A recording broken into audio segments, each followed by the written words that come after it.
Boa tarde a todas, todos e todes para a nossa roda de conversa de número 75.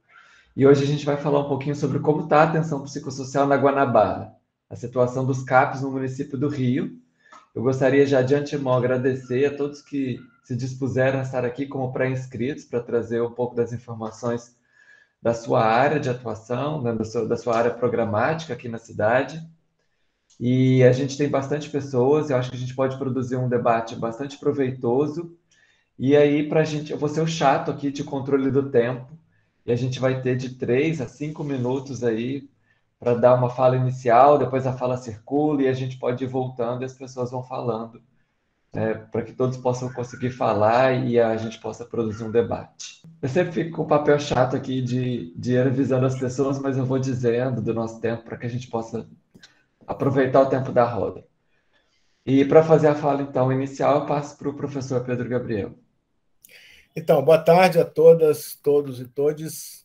Bem-vindos aqui à nossa roda de conversa número 75. São 75 semanas discutindo temas da saúde mental, nesse contexto de pandemia e nesse contexto de dificuldades que a gente sabe que está enfrentando no campo da saúde pública, da saúde mental, mas, ao mesmo tempo, também falando de todas as inovações, de todas as formas de resistência, de todos os êxitos também que a área de saúde mental vem obtendo, de todo o compromisso, né? Compromisso ético que todos os serviços têm com a sua clientela. Hoje, na semana passada, só para falar para os colegas aqui do município do Rio, nós comentamos sobre o funcionamento dos CAPs nas regiões do estado do Rio, né? E aí separamos em duas rodas, com uma roda para poder abordar mais proximamente a situação dos CAPs aqui do município do Rio, que a gente chama de Guanabara, né? Para distinguir do interior do interior do estado. O objetivo dessa roda é colocar um cenário do que está acontecendo nos serviços, né? É um compartilhamento. Essas rodas funcionam como um compartilhamento de experiência, troca de informações, de experiência, e serve também como uma espécie de caixa de ressonância, né? Dos serviços de saúde mental, das dificuldades, dos desafios, mas também como eu falei, das boas práticas, da forma de enfrentar as dificuldades, etc. Então, nós vamos agradecer muito aqui aos nossos convidados, que são aquelas pessoas que vão fazer a chamada fala inicial, né, que é uma fala disparadora, para permitir que a gente tenha o debate circulando aqui na roda. Tá? Então, muito grato a todas as pessoas. O Leandro vai depois convocando as pessoas para falarem. Nós vamos seguir uma ordem que é mais ou menos uma ordem aqui das diversas regiões da cidade. Nós temos todas as regiões das cidades aqui representadas, exceto a P4, porque a pessoa convidada da P4 na última hora não pôde participar, mas a ideia é que, se tiver alguém também aí da AP4, que são vários CAPs que tem ali na região da Colônia, né?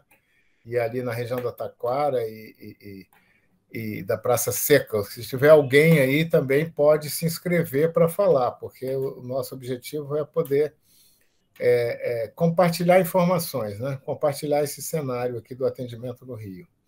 Tá bom? Então, bem-vindos. Espero que a gente tenha uma boa roda, certamente teremos. E devolvo a palavra para o Leandro. Obrigado, Pedro. Então, para a gente iniciar, né, com a P2, eu vou convidar então a Mariana Vaio, coordenadora técnica do CAPS Franco Basaglia. Boa tarde, obrigada aí pelo convite, super legal estar aqui. A gente aqui na 21, inclusive, está retomando aí espaços de pactuação de rede. Isso está sendo bem importante para os processos de trabalho, e eu acho que aqui também é um espaço da gente pensar numa lógica mais ampla aí de construção realmente de uma lógica de trabalho, né? Eu acho que é uma lógica que tem que ser reconstruída sempre. eu cheguei no Franco num recorte muito específico, né? Eu cheguei já no meio da pandemia, cheguei no momento que o serviço estava muito esvaziado, grande parte das atividades estavam online. Cheguei numa fase bem aguda ali da pandemia, né? Mas eu já trabalhava na 21 antes da pandemia. Eu trabalhava no NASF, daqui do território do Franco, e eu tenho um pouco essa visão que vem do NASF, pré-pandemia, uma visão do Franco no momento mais agudo da pandemia, e um pouco das novas apostas que a gente está fazendo, né? O Franco Basaglia, ele tem uma história, assim, por muito tempo, ele teve uma certa estabilidade comparado a outros lugares do município, uma certa estabilidade no sentido de profissionais que permaneceram, equipe que ficou certo tempo, mas, ao mesmo tempo, teve diversas mudanças de OS, né? E a cada mudança dessas, muda-se o processo de trabalho, perde-se uns profissionais, perde-se outros, mas sempre se manteve a mesma gestão, por exemplo, né? Que era a Elisa e o Conrado. Enfim, uma continuidade e uma descontinuidade, né? A cada mudança de OS, a assistência também sente algumas mudanças, né? Muda-se a rotina de alimentação, muda-se os processos burocráticos, mudam-se as ofertas ao espaço também, né? Enfim, a gente no momento da pandemia, né, o isolamento social ganhou para a gente uma outra dimensão, assim, que é do isolamento no trabalho, né? Foi um momento que a gente começou a se ver um pouco sozinho no trabalho. A gente está enfrentando, ainda está enfrentando um período de crises, muitas crises. A gente tem visto o Pinel superlotado com frequência, uma convocação aí à atenção à crise que por muito tempo, assim, a gente estava com dificuldade de dar conta, né, de dar desdobramentos. Eu acho que não só dar conta que da crise a gente não necessariamente dá conta, mas dar desdobramentos realmente, né? Era a clínica da família muito voltada ali para as ações de Covid. Eu acho que, ao mesmo tempo que voltada para as ações de Covid, muito reduzida em termos numéricos, em termos de equipe. NASF perdeu muita gente.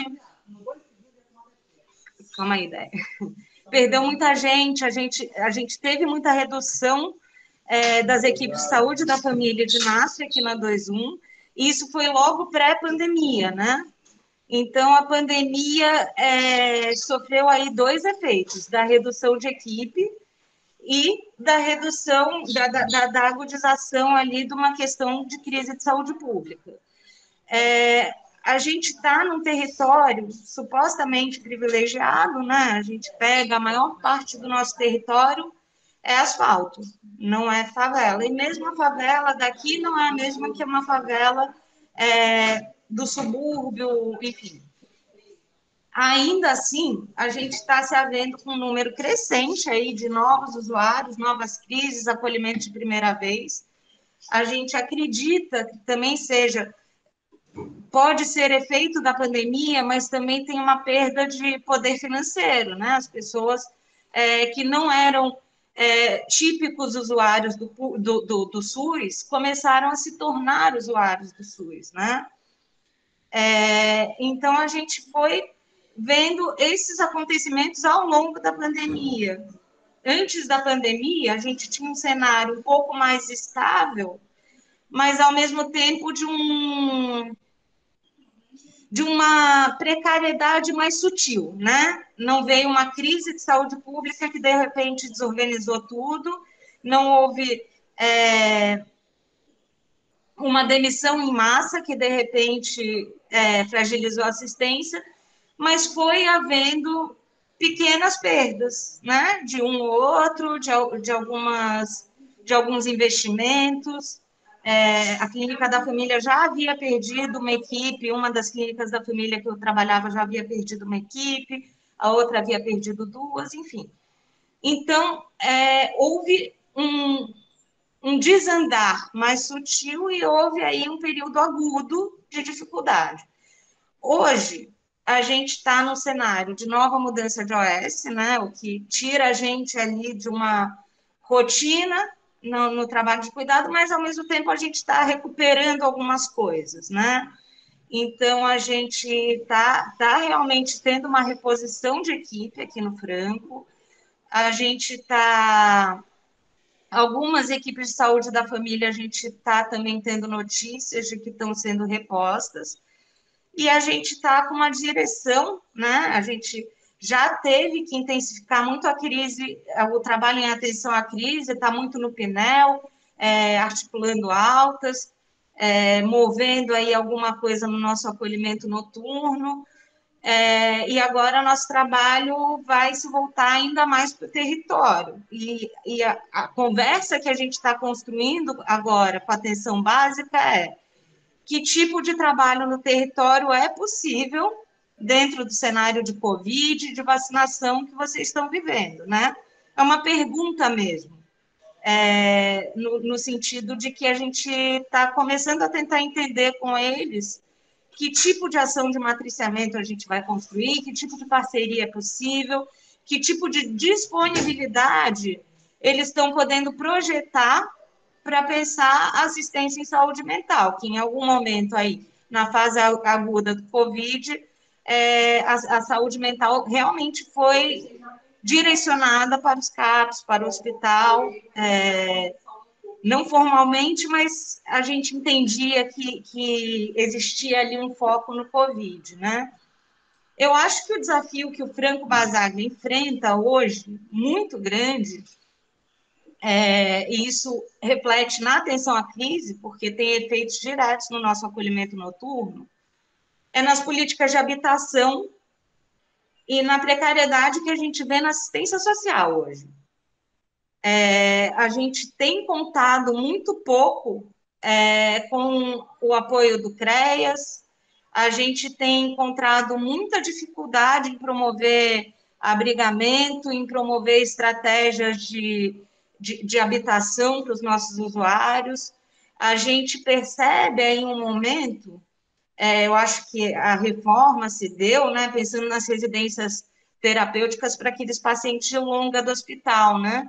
A gente se vê aqui no nosso território com aqueles pacientes que ficaram em casa a vida toda com as famílias, às vezes pais administrando dentro de casa aquele usuário, que nunca teve um tratamento, que nunca foi usuário do SUS, que nunca teve acesso ao psicossocial, e que hoje realmente tem a autonomia prejudicada, né? Tem características ali da cronicidade do usuário de saúde mental de longa, apesar de não ter histórico de hospitalização. Isso começou a aparecer muito no nosso acolhimento noturno, assim, pessoas que têm um prejuízo importante na autonomia, que não têm uma rede de apoio, e que não tem também o histórico ou as características que justifiquem a portaria, por exemplo, das residências terapêuticas. Essa é uma pauta, assim, hoje muito importante para o Franco, sabe?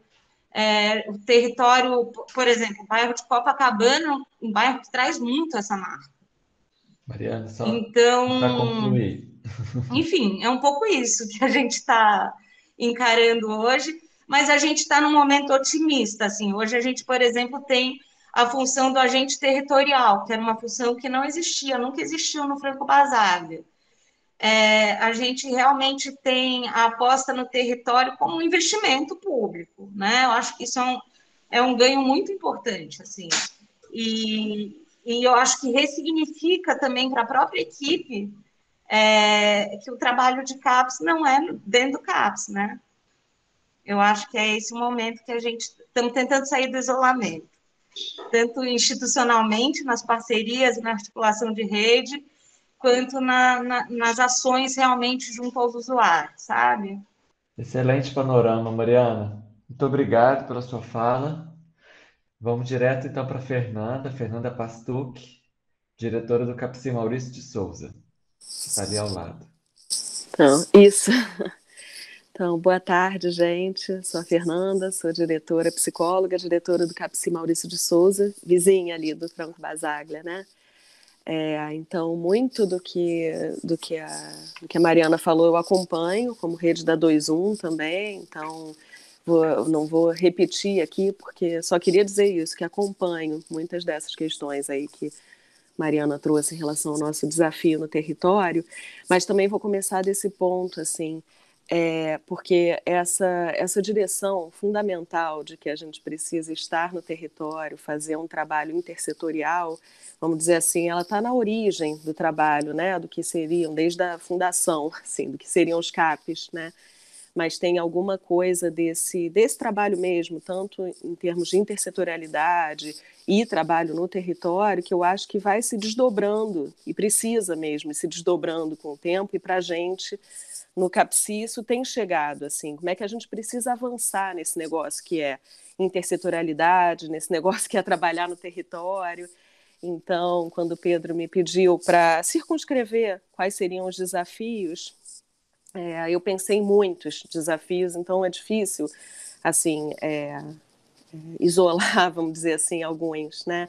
Mas me ocorreu uma coisa que a gente está vivendo muito firme aí sim no campo da infância, que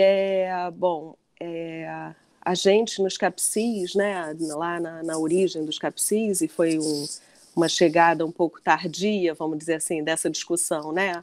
A Cristina Ventura, o próprio Pedro falam muito disso, né? A gente no início ali, a gente estava muito focado no que eu chamaria de uma atenção mais especializada, assim, nos pacientes autistas, uma criança psicótica, a gente estava muito focado nisso, e era para estar mesmo, enfim, era o que era naquele momento. E hoje em dia a gente está, vamos dizer assim, virando o nosso barco, a nossa atenção mais focada nas situações de alta complexidade, de fato, assim, o que pode incluir, né, também as situações de crianças autistas, crianças psicóticas, pode incluir. Mas como é que a gente faz esse trabalho, tanto no território, voltado então também para essa clientela, né, sem fazer, em alguma medida, sem que as pessoas entendam, porque o que retorna para a gente às vezes é isso, é um retorno assim, o CAPCI não atende mais autista, né? O CAPCI não atende mais, né? E isso, como é que a gente transmite que não é disso que se trata, assim?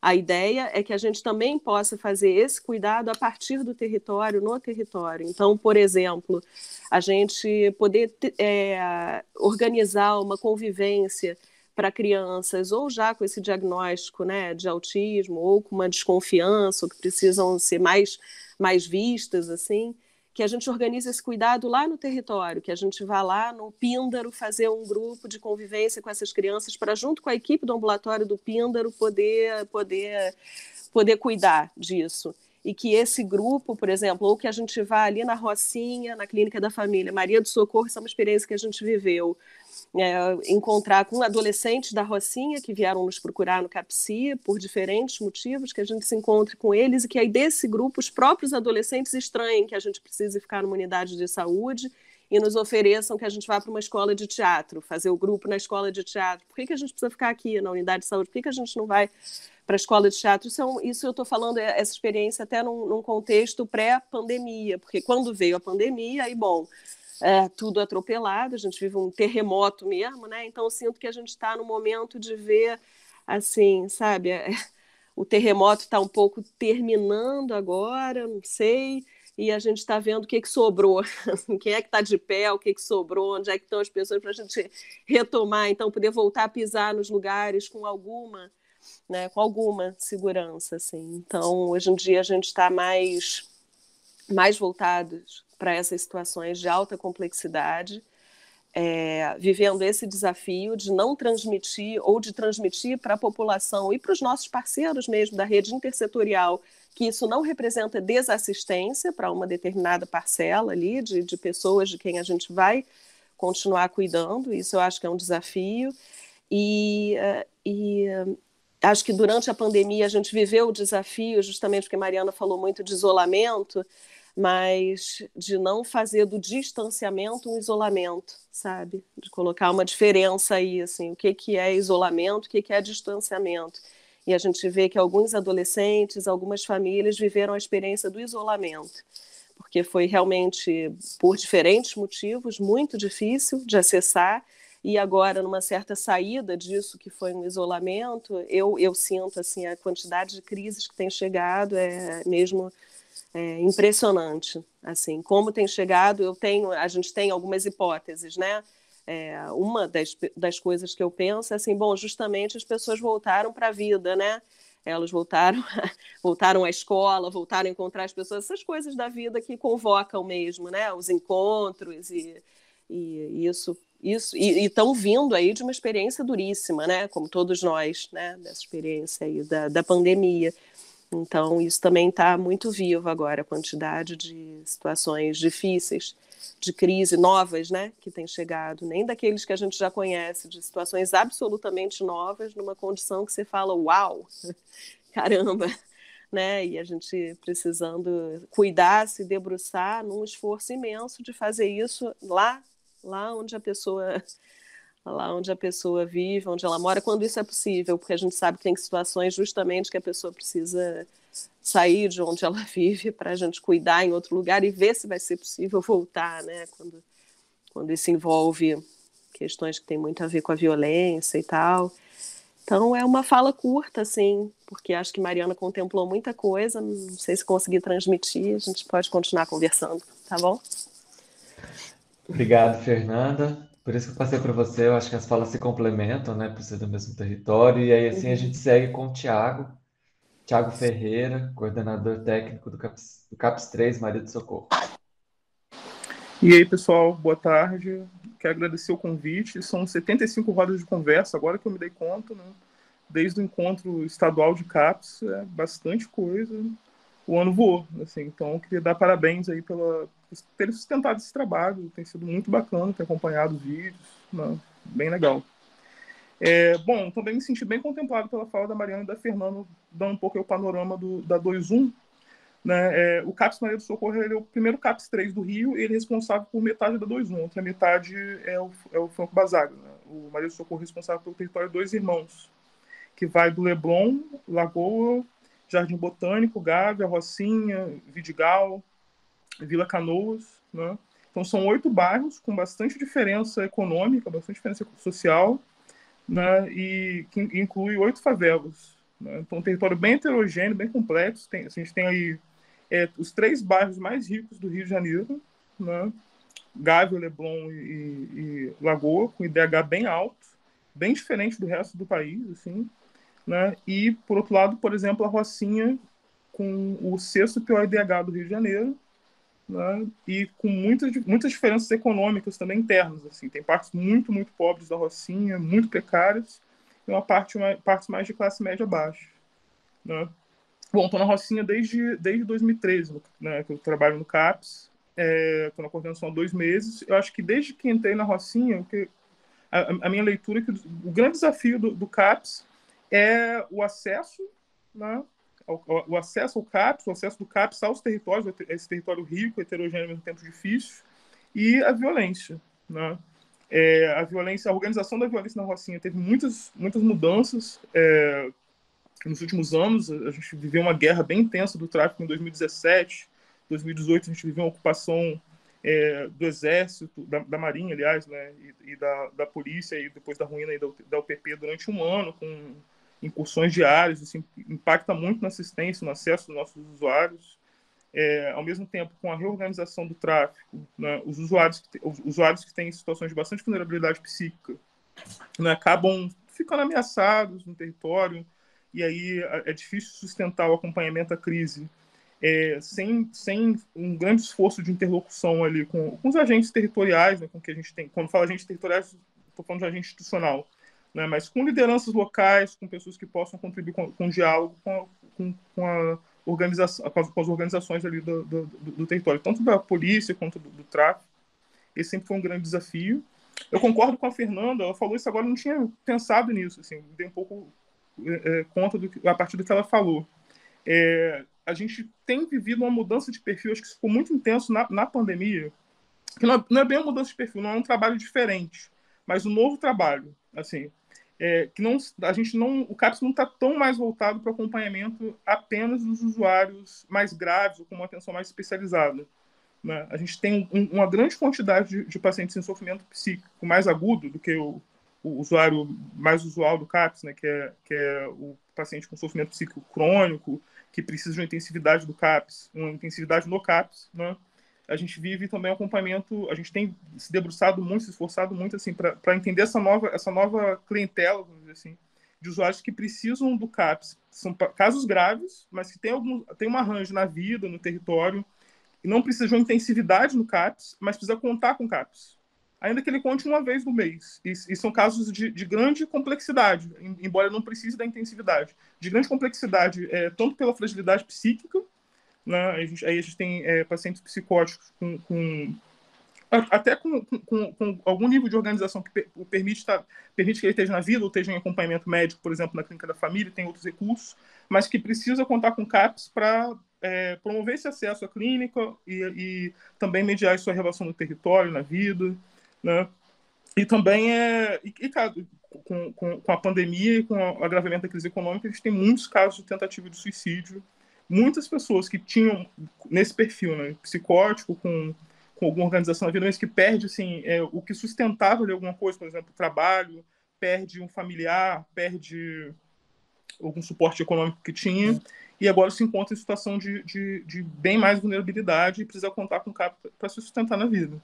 Isso tem acontecido muito com a população do asfalto, assim, de Leblon, Jardim Botânico, né, São Conrado, uma população de classe média, que era classe média alta, mas que aí perdeu recursos nos últimos anos, e aí, agora, em 2020, assim, muitos perderam qualquer possibilidade de sustentação e precisam contar com CAPS. Tem dificuldade de acesso porque é um território muito diferente, né? A gente tem usuários psicóticos muito graves que moram, por exemplo, na Gávea, e tem uma história de classe média alta, e aí precisam acessar o CAPS, frequentar o CAPS na Rocinha, tem essa distinção. E a partir disso, a gente tem organizado o serviço, criando estratégias.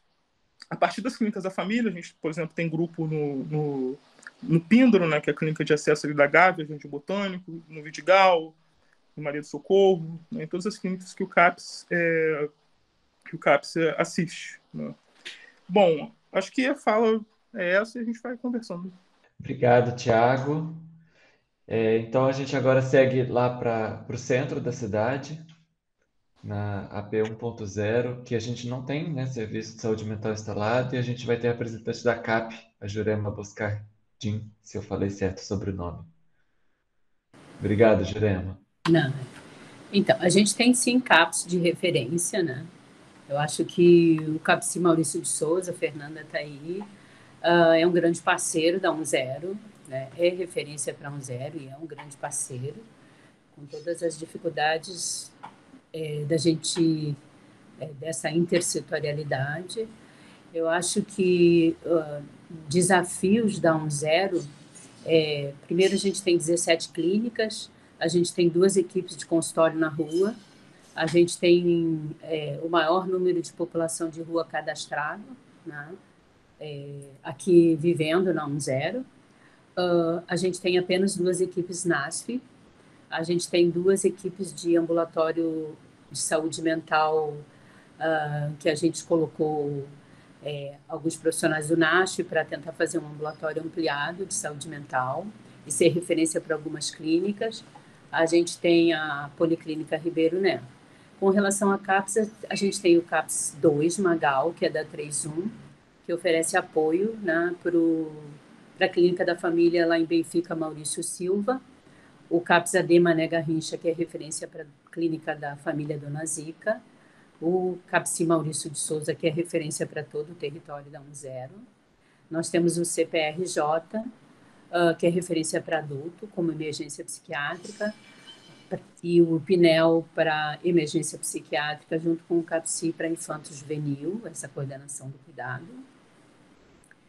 E a gente tem, né, e lamenta o fechamento durante a pandemia, os parceiros das universidades, o NEPAD, o UNIPRAD e o PROJAD, que são muito potentes com relação principalmente ao usuário que faz uso prejudicial de álcool e drogas, que é complicado você manejar esse usuário sem ter minimamente um CAPS de referência. Mas eu acho que os desafios, eles também, além da pandemia, e junto com a pandemia, vieram as mudanças da política nacional, né? A PNAB de 2017 é uma PNAB que desvirtua, né, totalmente o que as duas PNABs construíram em 2006 e em 2011.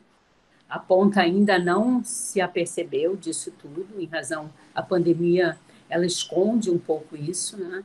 Onde você tem, enquanto metas, indicadores, você não tem saúde mental, não tem indicador, né? Então, quando você vai conversar sobre um caso grave, você é um ET, né?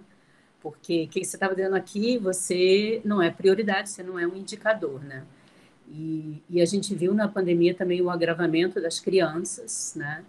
A gente vê, não só na pandemia, mas durante a pandemia nesse, independente de partida, a gente vê o Brasil empobrecendo, e isso você vê, então, a saúde mental, a violência num crescente, você vê coisas que você não via, né?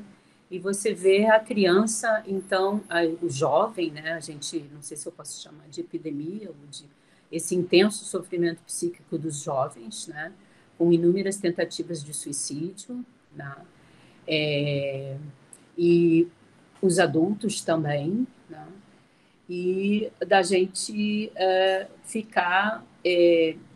acho que o lado positivo é que, frente aos desafios, a gente consegue... veja, a gente fez rede com o CPRJ, com o Hospital Dia do CPRJ, e que acaba sendo muito potente dentro desse universo sem CAPS, né? Eu tenho, então, para onde os usuários de transtorno mental grave têm esse atendimento compartilhado com o Hospital Dia do CPRJ. Né, e os adolescentes e as crianças são com o CAPSI Maurício de Souza. A intersetorialidade também, durante a pandemia, ficou bastante fechado. A gente não teve a decadência das políticas só de saúde mental e da atenção primária.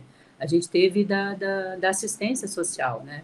Então, a gente teve, por exemplo, não sei se foram todas as áreas, mas não zero, a gente teve, assim, toda a primeira CAIS, que é a coordenação de assistência social, mudou.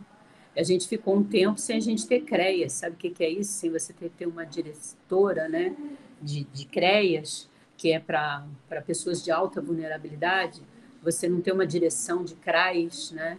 E agora a rede está sendo reestruturada. Então, a gente ficou muito com a clínica da família.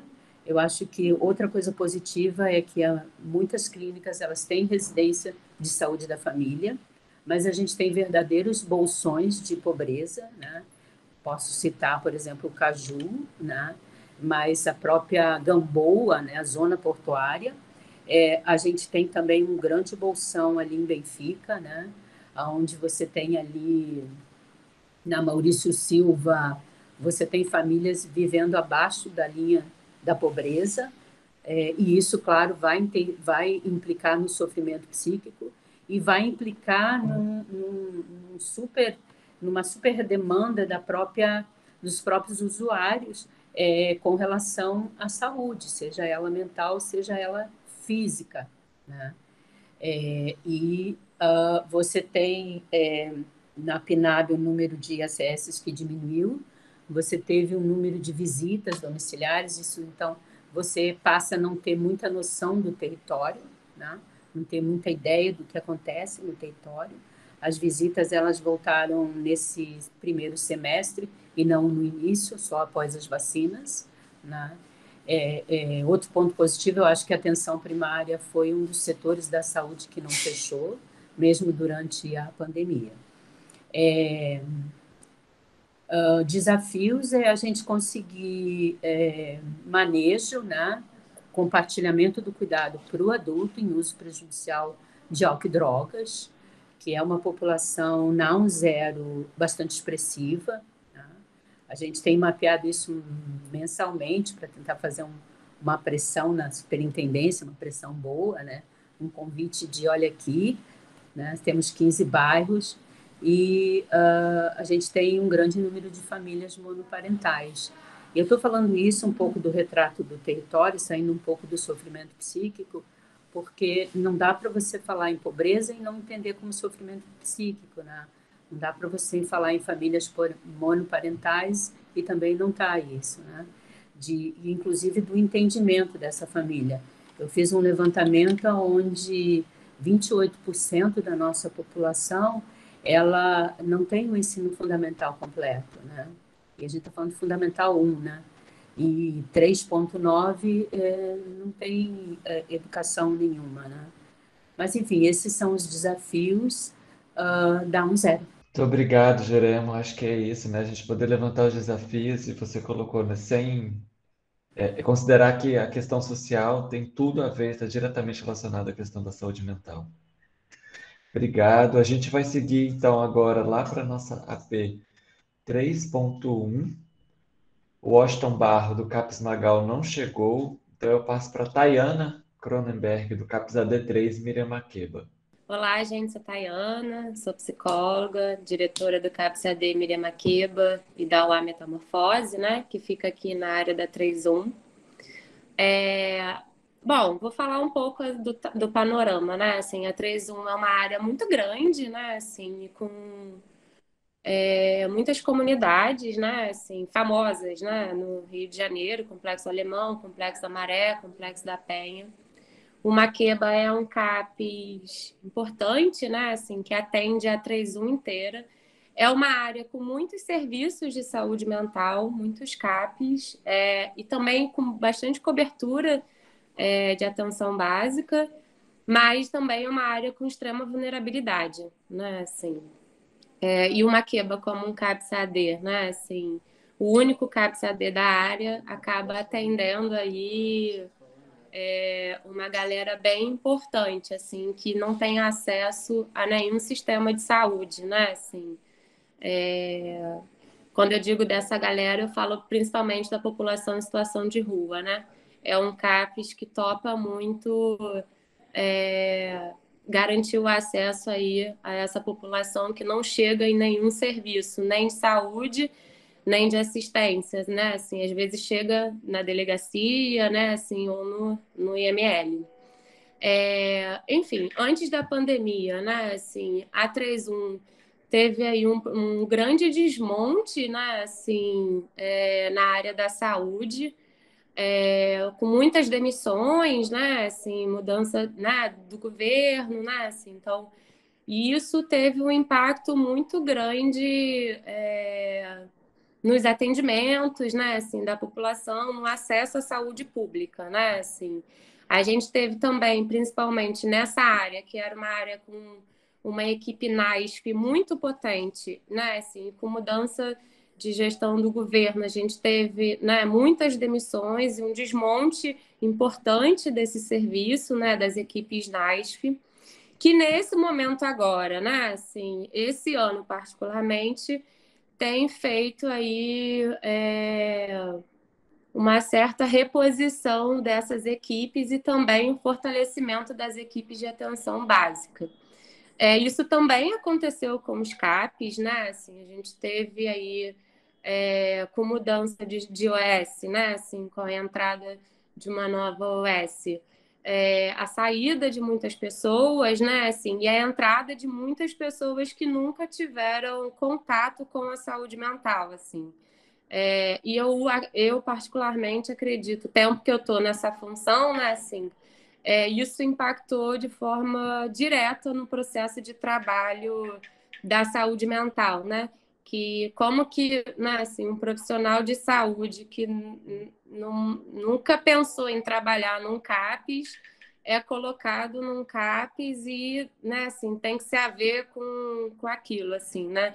Então, teve aí um desmonte mesmo, uma desconstrução de todo um trabalho de atenção psicossocial nessa área, né? Assim, com a mudança de OS. E, junto com a pandemia, eu acho que isso agravou principalmente, assim.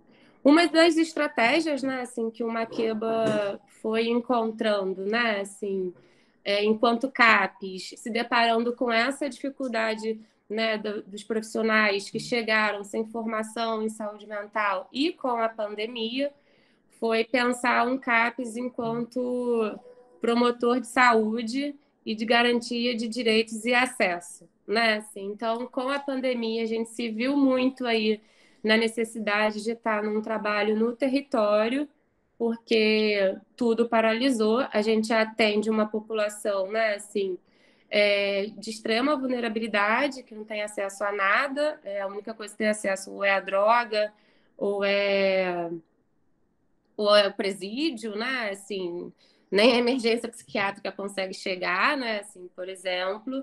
E aí a gente se viu aí eles, né, assim, se deparando muito com a negligência, né, assim, com a pandemia, tudo fechado, não conseguiram ter onde encontrar comida, por exemplo, né, assim. Então a gente começou a pensar novas estratégias, né, assim, de cuidado em saúde, não só em saúde mental, mas em saúde. Como que a gente vai cuidar de uma pessoa, ela passando fome, né? Assim, então a gente começou a pensar nisso e com isso estratégias de trabalho no território e articulação em rede, né? Assim, tanto que a gente começou com o serviço noturno, que é o atendimento às pessoas que estão em situação de rua à noite.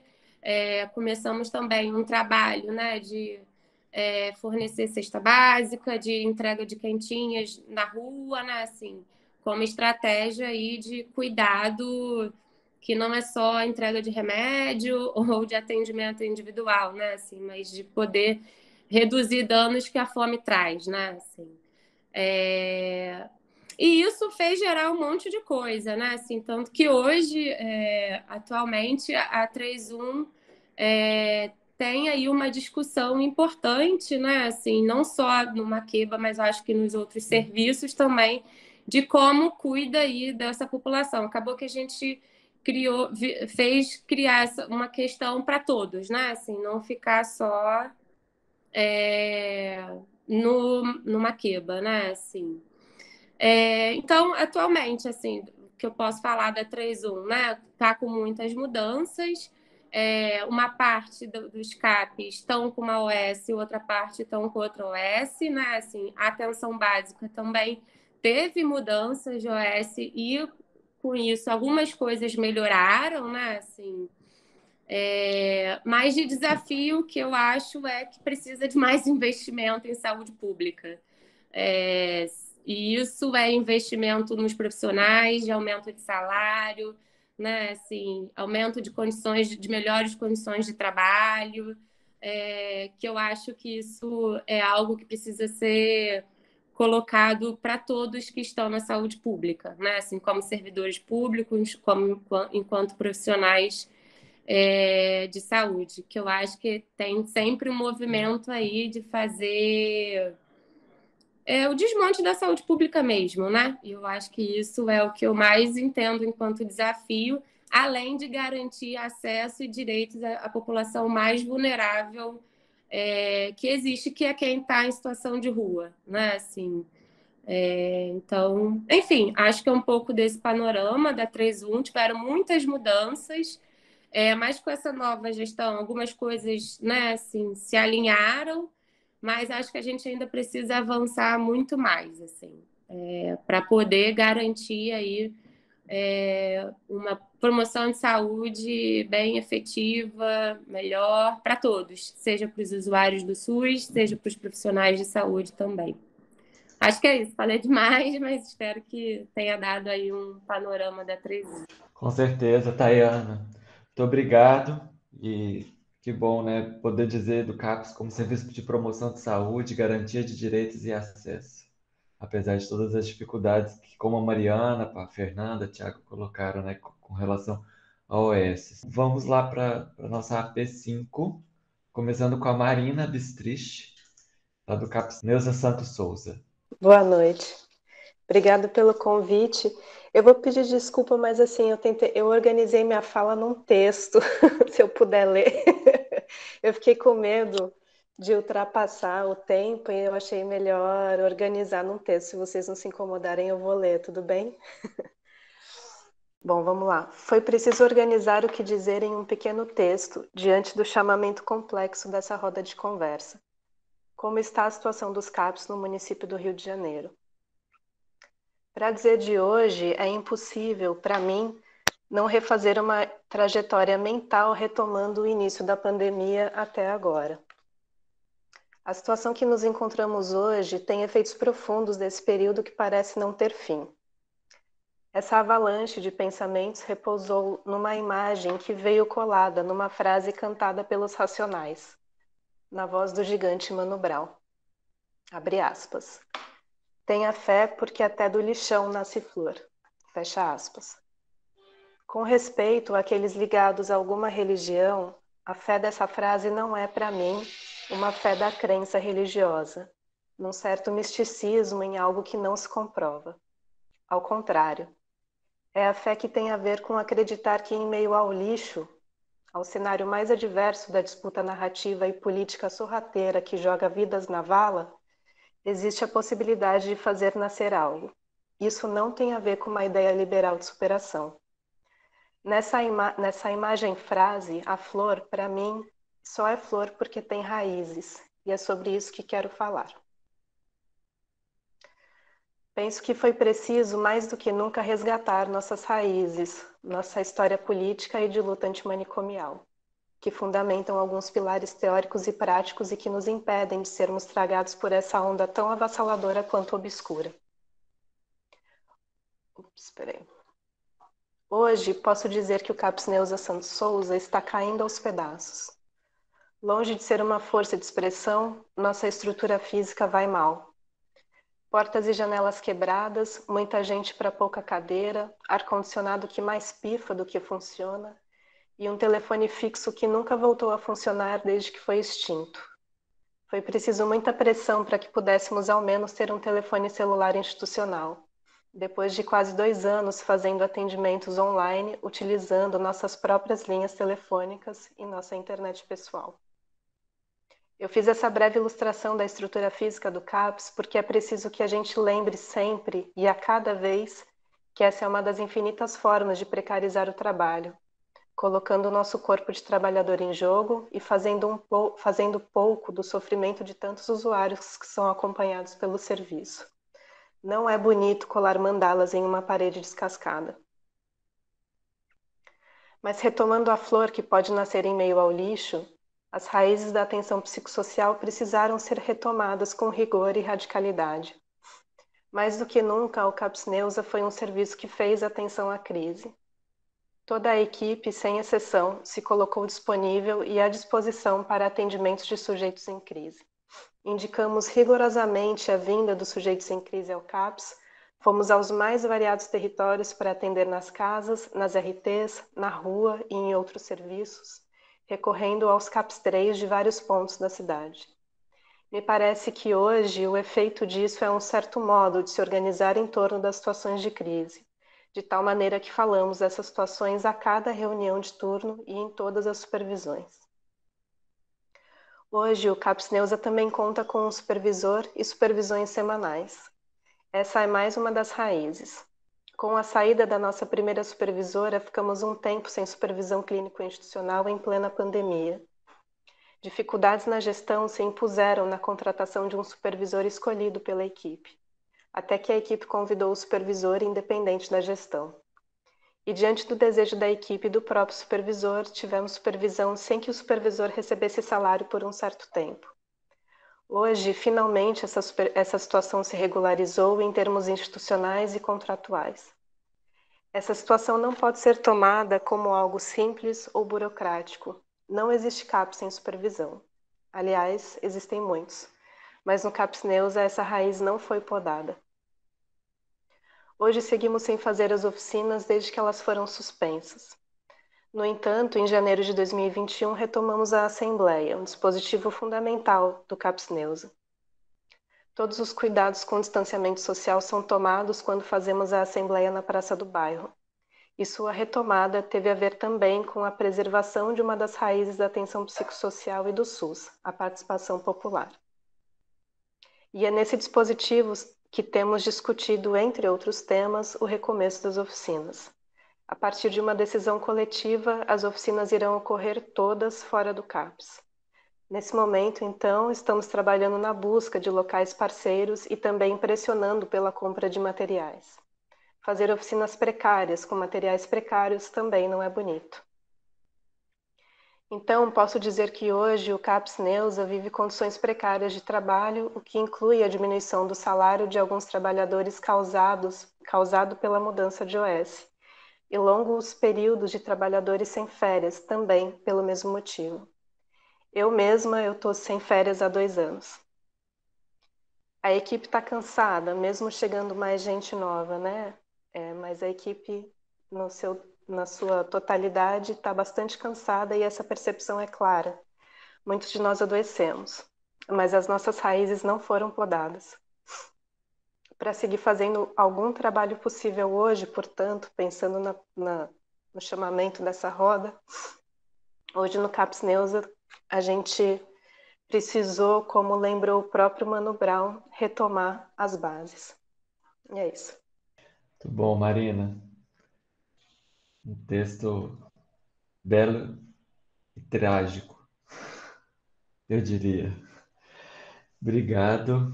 Então, para a nossa última fala, a gente vai falar com a Érica Gonçalves, que está lá na AP 5.3, no CAPS AD Júlio César de Carvalho. E depois, então, a gente já abre para as falas, para perguntas, comentários. Então, as pessoas podem levantar a mão ou se inscrever aqui pelo bate-papo. Érica, muito obrigado. Falar depois desse texto da Marina faz a gente até engasgar, né? Mas é porque a gente se sente muito representado, assim. Eu acho que eu me senti representada por cada um de vocês aqui, mas talvez um pouco mais da Marina por estar mais próximo ali, né? Eu sou psicóloga do CAPS AD Júlio César, que fica na área programática 5.3, que abrange a área aí de Septiba, Paciência e Santa Cruz. Queria agradecer a todos vocês de estarem aqui com a gente. Leandro, muito obrigada pelo convite. Ficar por último é difícil, né? Porque a gente vai se sentindo contemplada por cada um, e aí a gente fica tentando se localizar aqui o que a gente vai, para não ser repetitivo, né? Mas talvez eu queria sublinhar minha fala pensando um pouquinho, né, nos avanços, nos impasses, nos desafios aí que a gente tem da atenção psicossocial. E aí pensando especificadamente a Zona Oeste, né? O CAPS ele fica localizado num território bem extenso, assim, um território que, assim como o Tiago trouxe também, é um território que tem muita violência, né? É um território que tem muita precariedade, é um território que tem um abrigo chamado Rio Acolhedor, que recebe acolhidos do Rio de Janeiro inteiro. Então, assim, Santa Cruz é um dos últimos bairros do Rio de Janeiro, então a sensação que dá é que tudo que sobra vai para Santa Cruz. E eu acho que talvez a minha fala, eu queria sublinhar nisso, sim, porque eu acho que é primeiramente a gente localizar que o Rio de Janeiro é uma área de grande desigualdade, assim, né? Que são áreas que a gente sabe que historicamente está imersa assim, num processo de exclusão gigantesco, né? Todo descaso, que eu acho que não só do Estado, mas um conjunto assim, de elementos da vida mesmo, né? Da cultura, da forma como a sociedade brasileira se organizou, né? Que vai jogando na rua, vai lançando para a periferia uma parcela importante de pessoas, né? Eu acho que tudo isso vai construindo um processo de exclusão. Eu acho que tudo isso vai impactando diretamente na sustentação da atenção psicossocial. Acho que a Marina trouxe a precarização, acho que não é qualquer coisa, né? Assim, fazendo um recorte um pouco do CAPS, né? Do CAPS que eu tô. Ele passou por esses processos mesmo, né? Também dificuldade de contrato, também estou 2 anos sem férias, né? A gente tá aí 8 meses, assim, com 3 contratos diferentes. Acho que foi o único CAPS do Rio de Janeiro que ficou por um período por PJ, trabalhando pelo processo de pejotização. Eu acho que isso não é qualquer coisa. Acho que a gente precisa sublinhar assim, que tem algo de específico que acontece nessas horas, né, nessas áreas. Né? Assim, acredito que tem algo que é importante, assim, que eu queria... talvez a pandemia, pelo menos na área que eu estou, assim, ela fez com que fosse possível construir, que a gente conseguisse construir estratégias que interagissem, assim. Acho que foi, eu não lembro quem foi a primeira pessoa que falou, lá da 2.1, que falou de pactuações com as redes, né, assim. Acho que foi muito possível a gente, enquanto serviço de saúde mental, a gente conseguir se olhar e conseguir dizer assim, cara... E aí, a gente é um CAPS-AD, um território completamente excludente, um território que é o último território da área do Rio de Janeiro, né? A gente só tem a gente para poder contar, tudo fechou. Que garantias que a gente vai ter para a gente continuar esse cuidado para essas pessoas que de fato não têm nada, né? E para além dos nossos desejos, como é que a gente vai fazer com que a gente consiga ouvir os desejos dessas pessoas que não têm nada e que as nossas ações possam interagir com esses discursos, né? E aí eu estou falando assim, muito contaminada pela proximidade, né? Pela proximidade das pessoas que a gente atende na 53, né? Acho que em CAPS-AD em específico, né? Que são pessoas que muitas vezes só têm o CAPS para poder contar, né? Que já romperam com todos os laços institucionais possíveis, né?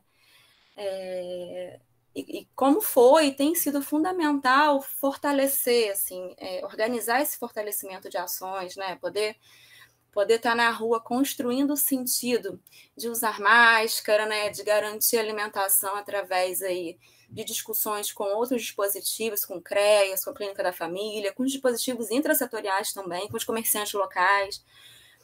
Fazer uma circulação de buscar parceiros no território, acho que isso foi muito importante, assim, acho que a gente se fortaleceu muito enquanto equipe no período de pandemia. Uma coisa importante, a Marina fala, né, de quanto que é importante a supervisão institucional, a gente manteve, desde o início, assim, a gente não suspendeu, rapidamente, a gente já construiu esse dispositivo de continuar as supervisões pela plataforma online. E aí a gente ficou esse período todo continuando com a supervisão, então acho que isso foi muito bacana para a gente construir uma direção clínica, assim, na pandemia. Acho que isso fortaleceu muito o serviço. Mas eu acho que isso tudo, né, que a gente vem falando, né, com relação ao desmonte do SUS, a precariedade, o território que é específico, acho que isso não pode vir desalinhado com uma costura histórica. Acho que é isso que eu queria sublinhar, assim, uma costura histórica da sociedade brasileira, né, que se fundou numa perspectiva de elaborar mecanismos de exclusões e de morte. Eu acho que com a criação de uma série de dispositivos, assim, né, legais que foram criados, né, para produzir desassistência, né, acho que isso meio que foi autorizado e eu acho que talvez a gente precise reconhecer isso para a gente dar alguns passos, né? E aí eu penso que a gente deve fortemente fazer uma atenção nesses pontos, assim, de reconhecer esses processos históricos para a gente se aproximar do que é possível customizar de políticas públicas nesses locais, né? Nesses locais que muitas vezes não tem nada. E aí eu falei isso numa roda, eu queria repetir, assim, que eu acho que pode ficar com o encaminhamento, né? Como é que a gente pode se organizar como frente para se aproximar do legislativo também, né? Do legislativo e contar com o legislativo como um parceiro nosso. Né? Acho que todas essas questões elas precisam vir atreladas o tempo todo de um debate público, né? Para a gente ir entendendo os mecanismos que impedem que pessoas específicas tenham acesso a direitos mínimos, assim, né? E aí a gente possa favorecer a construção dessas políticas ou que essas políticas sejam colocadas em práticas nesses territórios em específicos. Acho que a frente ela tem cumprido esse papel, mas eu acho que talvez fique para a gente poder pensar também que a gente necessita, nesse período, a gente ser um pouco mais radical, com essas proximidades aí, né? A gente está se aproximando das eleições presidenciais, então eu acho que não dá mais para a gente ficar assistindo isso tudo que a gente vem assistindo. Então, eu acho que talvez a gente precise fazer esse movimento da gente encontrar forma para a gente ir se organizando nas APs, mas também ir se organizando nas APs e conseguindo encontrar os dispositivos que a gente possa juntar essas organizações para a gente ir construindo esses debates aí, né? Construindo esses caminhos aí nesses territórios que são tão difíceis. Acho que eu queria trazer um pouco isso. Obrigado, Érica. É isso, né? Os relatos vão se complementando, e aí eu acho que, né, para mim, isso que você acrescenta, que você já trouxe em outra roda, da aproximação com o legislativo, da importância da gente poder fazer essa construção lá com eles. A palavra está aberta para quem quiser retomar, quem já falou, quiser falar de novo, pode se inscrever. Quem quiser comentar, fazer perguntas. Cássia, primeira inscrita, passo para você. Queria agradecer a todos pelo esclarecimento das situações do CAPS. Estou sentindo a falta da 33, né? A 33 não está aqui. E a 33 é uma área que recentemente eu saí do CAPS Rubens Correia, e é uma área que, ao mesmo tempo, tem uma congestão enorme, também tem vários direcionamentos importantes na elaboração de trabalho com o território, do matriciamento, enfim. Isso é um ponto, senti a falta da 33 aqui. Outra questão também, que eu acho assim, que sempre me avilta um pouco, quando tem essas questões da discussão, que os trabalhadores, né, e aqui essa representatividade das pessoas que estão ou na direção ou na coordenação, ficam muito num trabalho de super-heróis que não são, né? Faz isso, faz aquilo. A Tayana falou das cestas básicas, dos alimentos, das quentinhas, etc. e tal. E eu queria, assim, de repente, fazer uma provocação. Quais são as respostas, ou não tem respostas, da Superintendência de Saúde Mental sobre isso tudo? Sabe? Acho interessante também ter esse lado, né? Porque fica um povo que ri quando deve chorar e não vive, apenas aguenta, batalhando, fazendo um trabalho ímpar que eu conheço do Rubens Correia desde 2003, e conheço algumas pessoas que estão aqui, enfim, Fernanda, Marina, Tayana, enfim, Jurema também, que recentemente eu pude acionar por uma outra questão do território, especificamente. Como é que fica isso?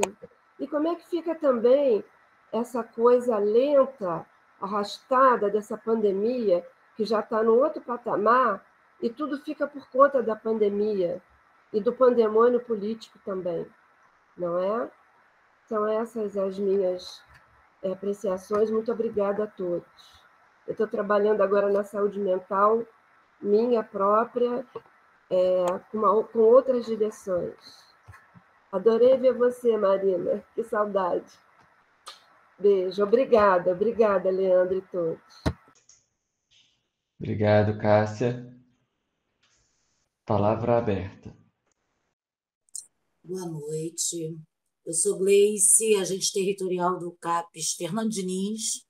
Já estou no grupo há bastante tempo, mas por conta do trabalho, às vezes eu não consigo participar, mas eu estou de férias, aí eu resolvi participar e achei importante dizer que o CAPS Fernando Diniz, apesar de todo o contexto que já foi dito, né, de precarização, de dificuldades, a gente não fechou as portas totalmente em momento algum. A gente manteve o trabalho via online, né, por telefone, a supervisão permaneceu. Atualmente, nós já voltamos com as oficinas, o trabalho em rede fez total diferença, as visitas. No período do início da pandemia não foi possível, né? Mas assim que foi possível, a gente foi fazendo com todo o devido cuidado, e no meio disso tudo, assim, o CAPS Fernando Diniz está se transformando em CAPS 3, né, dando retaguarda para os outros CAPS. Eu acho que é importante dizer isso, acho que oficialmente isso ainda não está na portaria, mas o Fernando Diniz já está trabalhando desta forma. A nossa gestão é bem disponível, isso é um facilitador em termos de diálogo com todos os profissionais. A precarização existe, não vou dizer que não existe, porque eu acho que isso existe em toda a rede, de um modo geral. Eu acho que se sustenta aí pelo desejo, pela disposição dos profissionais aí há anos na rede, mas eu achei importante contribuir e dizer que o CAPES Fernando Diniz está bombando e está aí no formato de 3, dando suporte aí para toda a rede. Obrigado, Gleice. Venha sempre que possível. A Sabrina Prazin. Sabrina escreveu aqui no comentário que ela é estagiária de psicologia do CAPES 2 Profeta Gentileza, da 52, em Uaíba. Sabrina quer falar? Mas ela disse, né, que ela da precariedade, que lá também encontra no serviço de limpeza, equipe técnica reduzida, oficinas paradas, medicamentos em falta. E que ela, enquanto estagiária, fica triste por querer também atuar na área de saúde mental e perceber que a dimensão do desmonte é maior do que algumas pessoas imaginam. A palavra é resistência sempre, não tem jeito. É como nos denominamos, resistência e invenção.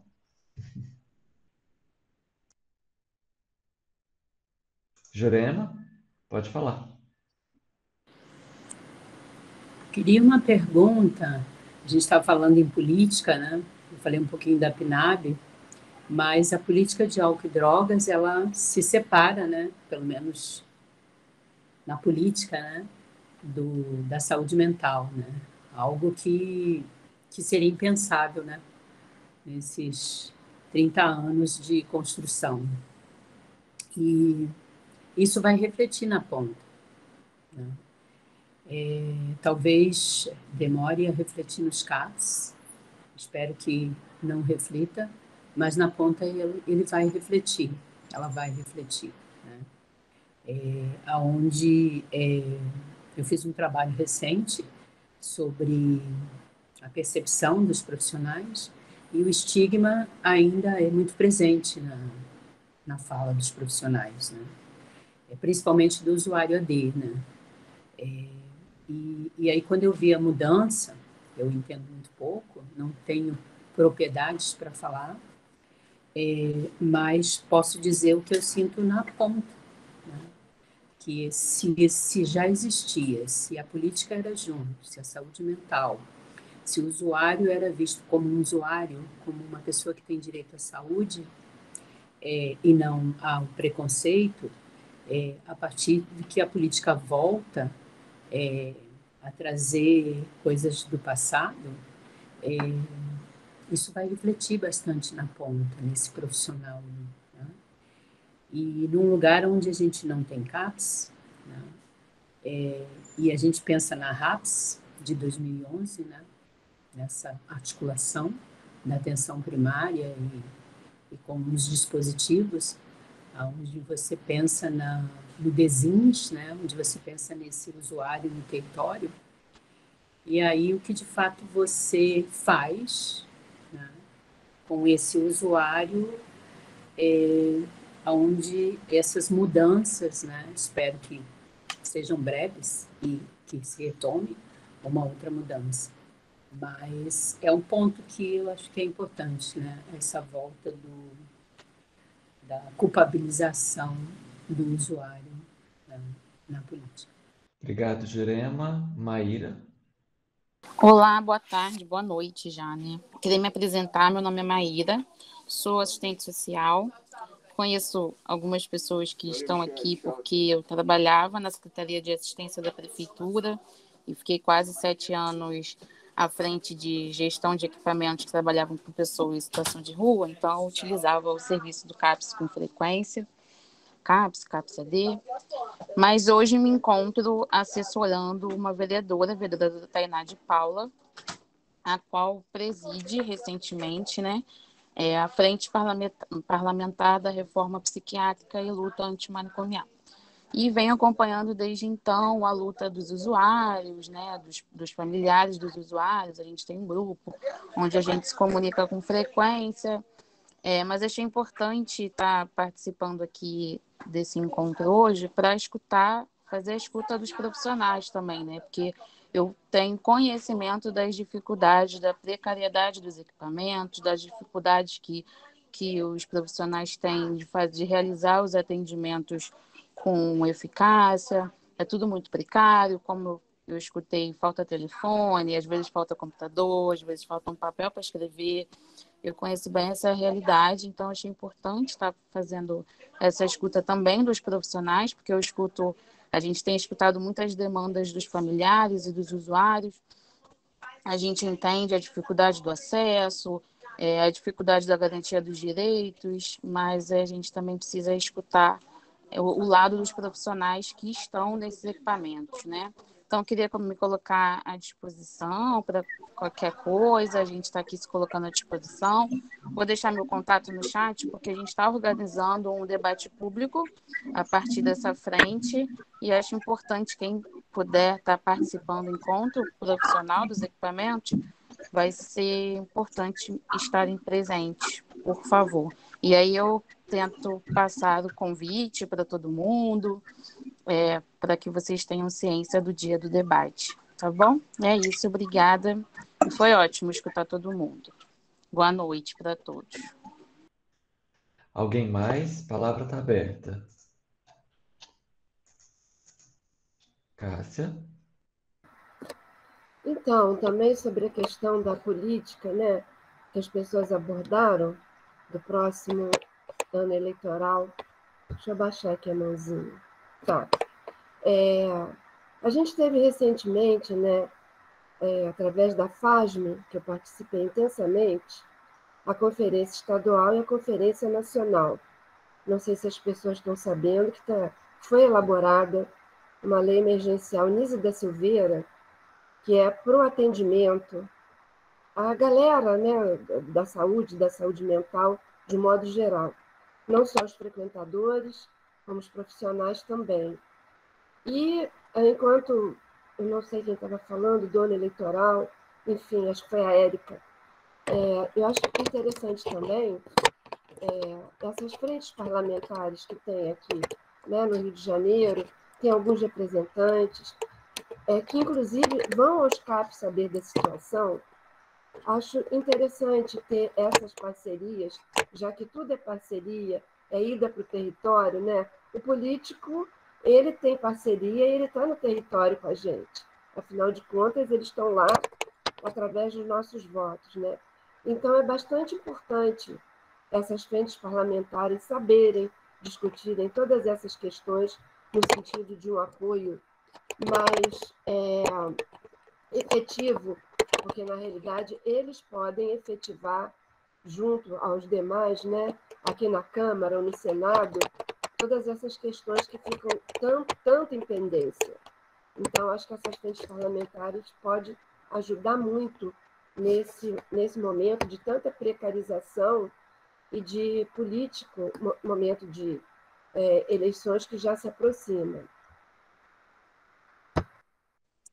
Eu fiquei pensando na Comissão dos Direitos Humanos da Alerj. Acho que é uma boa opção de convocar. Eles são bem disponíveis. Eduardo? Oi, gente, boa noite. Primeiro, eu queria agradecer muito estar aqui ouvindo vocês, porque é a primeira vez que eu estou participando aqui desse encontro e está sendo muito... eu estou sendo muito afetado por todas as falas de vocês, assim, está sendo muito legal, assim, estar participando aqui pela primeira vez dessa reunião da Frente Stamira. E das coisas que eu escutei, assim, né, e da experiência durante esse ano, né, eu participo do Fórum de Apoio e Compartilhamento de Práticas de Gestão Autônoma da Medicação, que, embora o nome assim tenha essa palavra medicação, durante esse ano a gente, né, instado a compartilhar as práticas no ambiente virtual, assim como a gente está aqui nesse ambiente virtual, né? Isso permitiu que muita gente da saúde mental de diversos lugares buscasse no fórum um espaço para compartilhar suas práticas, né? De vários lugares, e inclusive lugares, né, com grande precarização. E assim, um dos lugares de São Gonçalo, onde teve um ataque muito frontal assim da gestão municipal contra, né, trabalhadores e CAPES e serviços da RAPS, demitindo e fechando grupos, não permitindo que determinados temas como grupos, né, sobre cultura afro ou questões de gênero pudessem ser realizadas nos CAPES, né? Então, uma coisa muito, muito triste, assim, e o fórum acabou sendo um espaço de acolhimento também, né? Durante esse período de pandemia, de acolhimento das próprias equipes que estavam em situação de vulnerabilização, assim como os usuários, né? Então, isso tem sido uma tônica, e eu estou percebendo assim, né, na fala da Yane, dizendo né, saúde mental promotora de saúde, né? Então, assim, que a saúde mental ela adquire uma dimensão que ultrapassa, né, a especialidade, digamos assim, né, da atenção a uma especialidade em saúde, que é a saúde mental, né? Então, essa fala da saúde mental promotora de saúde é muito bacana. E aí me vem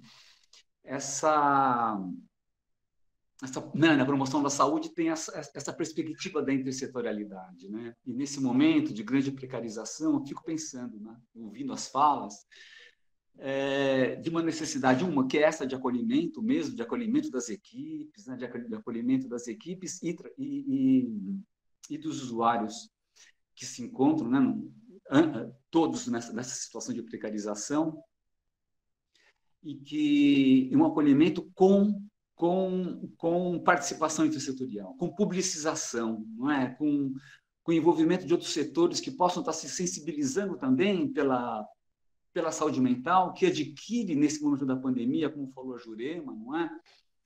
Uma importância muito maior, que ultrapasse muito, não é? os muros dos serviços, né? Então, que a saúde mental, assim, até na Olimpíada, até teve uma ganhadora de medalha que levantou, né? Saúde mental importa, e o mundo inteiro assistindo aquilo, né? Quer dizer, a saúde mental como uma questão vital na vida da sociedade. Então, às vezes eu fico pensando aqui, escutando aqui as falas todas, em a gente ter aliados, né, em outros setores, né, que possam estar junto nessa questão da publicização, da valorização da saúde mental, enfim, né, poder pensar formas interessantes de fazer promoção da saúde, inclusive de ir para a rua, assim, em atividades culturais, não sei, enfim, mas coisas que possam acolher, né, a necessidade de atenção, não é,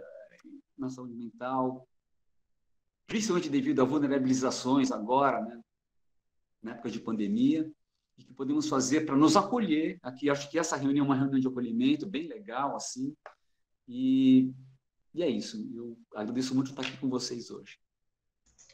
Obrigado, Eduardo. Venha sempre que possível. Como você viu, né, a gente está na roda de número 75, não consigo nem dizer o número ordinal. E aqui é um espaço assim, da gente poder dizer, falar e acolher e ser acolhido. A gente está caminhando para o final da nossa roda. Obrigado, Priscila. 75ª. Está caminhando para o final da nossa roda de conversa. Alguém mais? Pedro quer fazer alguma fala final? Sim, eu queria agradecer, claro, a participação de todos. A gente teve aqui em torno de 35 pessoas participando, mas provavelmente outras entraram e saíram. Essa roda ficará, como todas as outras, disponível no YouTube. E eu acho que, sim, o Eduardo, é uma roda de acolhimento. Eu acho que a gente precisa, esse compartilhamento da experiência e das dificuldades é uma forma de acolhimento. Isso favorece também a solidariedade entre os serviços, né? Favorece também uma coisa da empatia que a gente tem que desenvolver e uma coisa de saber que estamos nessa tarefa de resistência num contexto desfavorável como uma tarefa também coletiva, né? Como uma tarefa coletiva, uma tarefa solidária. Agora, é notável, não há como negar, essa constante em todos os relatos de uma coisa de resistência, invenção, mas essencialmente do ponto de vista assim, de estrutura dos serviços, uma precarização, né? Então, acho que não podemos também tapar o sol com a peneira. Nós estamos vivendo uma situação de precarização máxima e ficou claro, ficou absolutamente claro que esse modelo de financiamento através de OS, ele eu sei que é desagradável ficar falando essas coisas, mas em todos os relatos do funcionamento dos CAPs, ficou claro que o modelo de gestão através de OS é um modelo que gera insegurança máxima. Não foi só a pandemia, é a pandemia mais esse modelo de gestão, que é um modelo de gestão de pessoas, não é só um modelo de gestão dos serviços, né? Então, eu acho extremamente importante a gente ouvir, compartilhar, saber que a situação é extremamente grave. Ela é grave do ponto de vista do desmonte, como foi dito, do desmonte da PNAB, do desmonte da política de saúde mental no atual governo, mas que começou desde 2016, mas também nós temos uma questão estrutural na rede do município do Rio de Janeiro, que é a precarização do trabalho, né? A precarização das formas de contrato de trabalho nos serviços de saúde mental e no serviço da atenção básica, no serviço de saúde de uma forma geral. Então, para mim, quer dizer, fica ressaltada a resistência, fica ressaltada uma mudança no perfil, como foi dito por vários de vocês, né?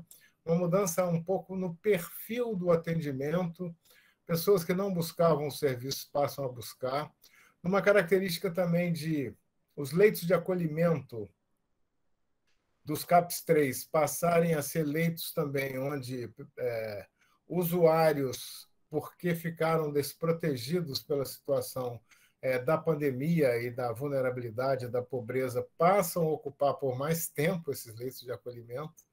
Quer dizer, como se fosse assim...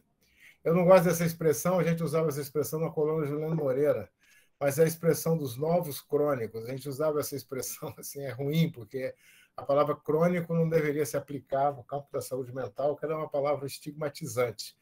Mas quer dizer o seguinte, que a pandemia, a pobreza, né, a vulnerabilidade, cria também formas de vinculação com a instituição que mostram que vão na contramão do que a gente propõe como autonomia dos sujeitos. E não é por causa da instituição, é por causa desse empuxo que é dado pela miséria, pela situação de miséria, pelo aumento da pobreza, aumento da fome, 20 milhões de pessoas desempregadas no país, né?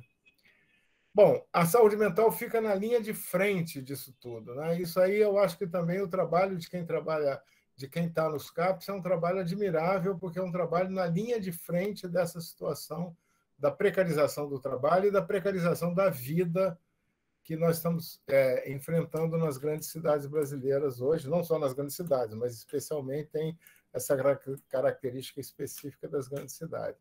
Achei uma roda muito tocante, muito informativa, muito produtora de solidariedade, muito vibrante mesmo, com todas as dificuldades, e eu acho que nós temos que dar consequência a isso. Fica como esse registro, mas eu acho que fica também como um instrumento de mobilização. Essa roda, o registro dito aqui, eu acho que nós vamos colocar como as outras, né?